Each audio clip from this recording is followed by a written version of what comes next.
Bonjour à tous. Aujourd'hui une vidéo un peu spéciale. Et oui, c'est la première fois que je vais réaliser une vidéo de type unboxing. Vous allez découvrir cette boîte dont je dois le contenu à JLC-PCB, hein, vous en doutez bien. De ce quoi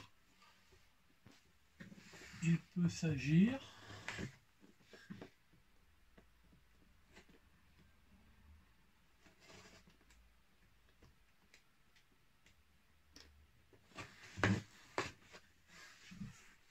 Voilà. Alors, comment on peut ouvrir ça? Ah, voilà. J'y arrive.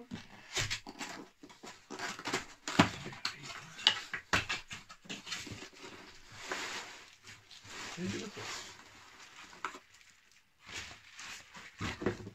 C'est bien emballé, il vaut mieux.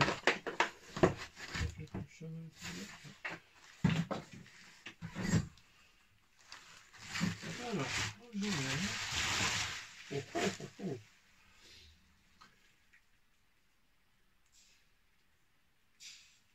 Eh bien oui, vous l'avez découvert, il s'agit de mon disque de Nipco pour ma future TV à balayage mécanique. Alors, on va essayer d'ouvrir ça. Comment l'ouvrir sans démonter? Oh, ils sont beaux, hein. Oui, ils sont beaux.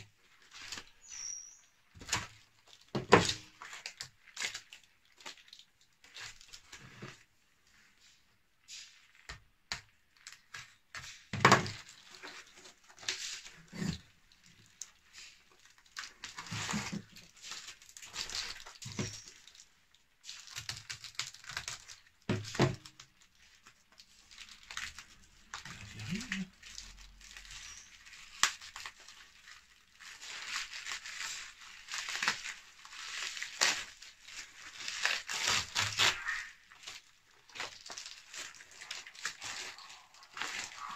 Voilà, tout ça.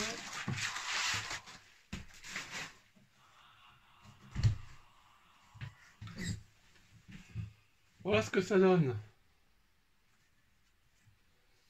Voilà ce que ça donne. Alors,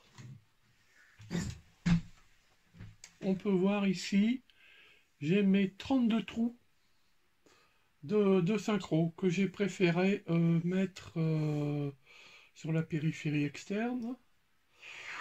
Ensuite, on voit donc ce sont des trous de 3,2 mm de diamètre. Ici, on voit le trou de l'axe central, légèrement supérieur à 8 mm, pour venir coulisser sur l'axe du moteur. 4 trous ici, ce sont des trous, je crois, de 4 mm de diamètre pour les brides. Qu'est-ce que ce trou-là? Il n'a pas... Ah si, pardon. J'ai 4 autres trous ici de 3, 4 qui permettent éventuellement de fixer. Je crois pas que ce sera nécessaire, mais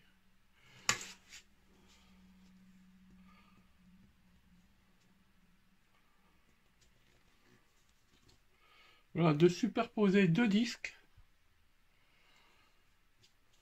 Qu'est-ce que je peux dire d'autre? Alors, ce qu'on peut dire d'autre? Ouais, bien entendu, alors on le voit pas très bien. On le voit pas très bien ici. Si, on les voit.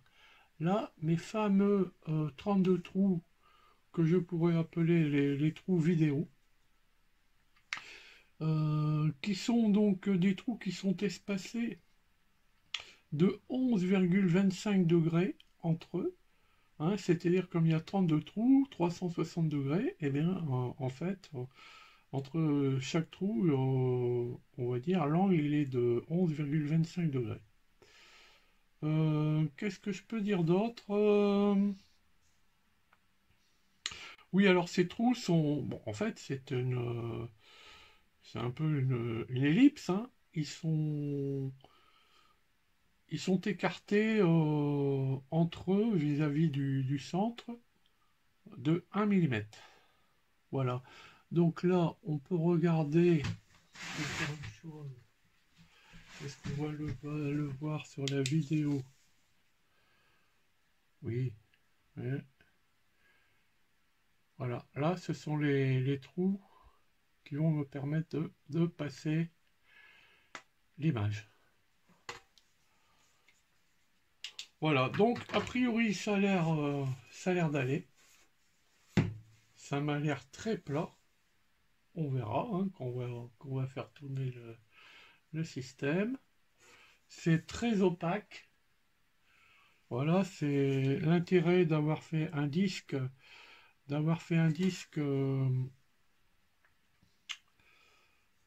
avec un plan de masse de chaque côté. Voilà ce que ça donne. Parler de JLC PCB, hein, moi je fabrique depuis plusieurs années tous mes PCB, je les étudie, je les conçois sous KiCad, et ensuite j'envoie les fichiers Gerber et perçage chez JLC PCB. Très honnêtement, je pense que c'est impossible de les faire soi-même pour moins cher que chez JLC PCB. Très sérieusement, je pense que ça n'est pas possible. On va regarder un petit aperçu de tous les PCB, pas tous, un certain nombre de PCB que j'ai réalisé justement via cette société.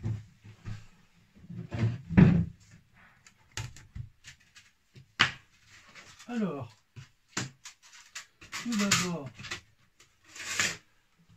tout d'abord ici, vous avez la platine de télécommande de mon fameux camion radiocommandé. En fait, c'est un système, c'est un shield qui va venir. Ici, je vais avoir des pin headers mâles en dessous et ça va venir s'afficher sur un Arduino 2560. Donc, c'était mon premier PCB hein, que j'ai fait réaliser chez GLC PCB. Donc, on voit que j'ai pu faire des trous. Voilà, avec des formes un peu particulières. On voit que les étamages sont nickel. Voilà, des formes. Ah, je commençais à oser un peu quelques formes. Ça a vraiment correspondu à tout ce que je recherchais. Ensuite, ici, vous avez ma Music Box. Donc, avec prévu ici un Arduino XIAO, un DF Player Mini. Bon, j'ai fait en sorte que cette Music Box puisse éventuellement servir, ou plutôt ce PCB, puisse être un petit peu détourné de sa conception initiale pour faire d'autres systèmes dans lesquels on met de la musique. Celui-ci, je l'adore. C'est mon programmateur Datini 85 et 84.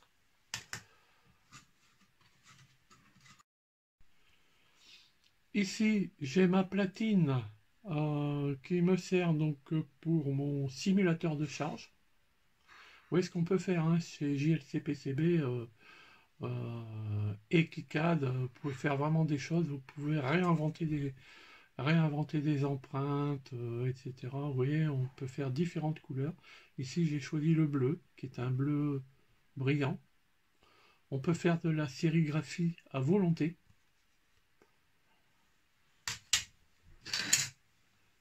Là, celui-ci, je l'adore. Je l'utilise au moins une fois par semaine.